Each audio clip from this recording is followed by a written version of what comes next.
What's up, squad? Brandon from the Bantu Sun. Thank you so much for joining me today. So, we're starting to see an already ugly war in Israel start to get a lot more uglier. Um, Originally, when this war started, Minister Netanyahu said his goal was the total defeat of Hamas. And I'm starting to think total defeat of Hamas is pretty much total defeat of a concept or even the actuality of Palestine or Palestinian people. Some of the latest bombings that have occurred in Gaza are occurring in Khan Yunis.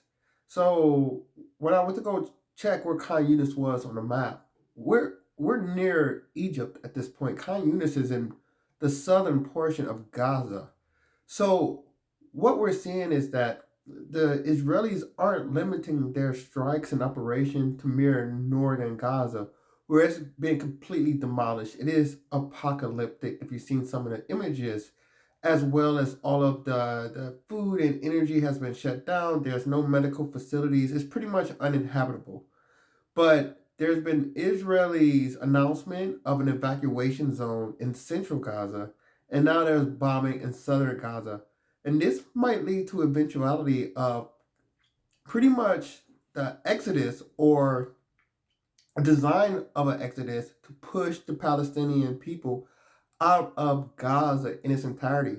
There has been talk behind closed doors based on the reporting that Israel are shopping Palestinian migrants, saying they're going to pay people to take in Palestinian migrants. They're actually looking to resettle these populations.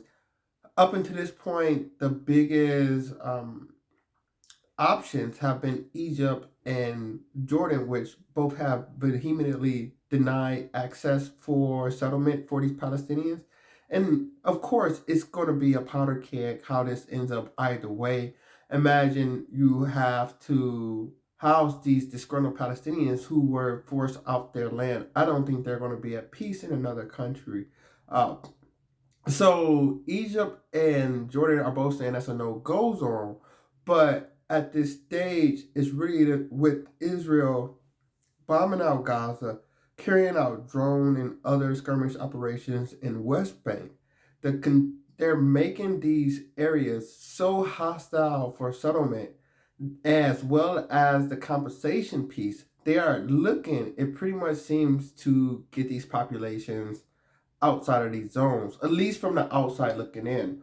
On top of that, you have Ben Gvir, one of the top ranked Israeli officials, who have been arming settlers in Israel. So this is pretty much a war footing that's occurring right now in these Palestinian areas as well as along the borders. So it's hard to think that this doesn't culminate or the idea isn't there for this to ultimately end up at all this area being under Israel's sovereignty, um, politically and demographically. On top of that, now the casualties are just hitting astronomical numbers for Palestinian people. I think we're around the 20,000 mark. That is a significant amount considering how small the Palestinian population is as is, and considering that this isn't, one would say, a fair fight or a direct fight. This is a highly advanced and technologically superior Israeli force pretty much bulldozing Palestinian communities out of a sense of defense because the Hamas structure or the Palestinian militants, they don't have the technology, so they use guerrilla methods. They hide in facilities. They do a lot of counter methods to try to attack the Israelis. The Israelis use tanks. They're going to use tank busters.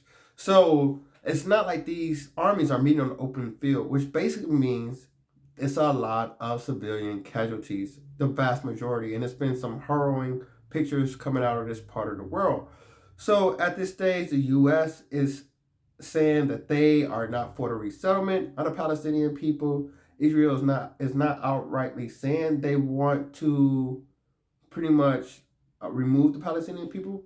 But based on these casualty numbers, based on the operation, and based on the intensification of the last couple of days, it's hard to see any other options. So, love to hear your comment.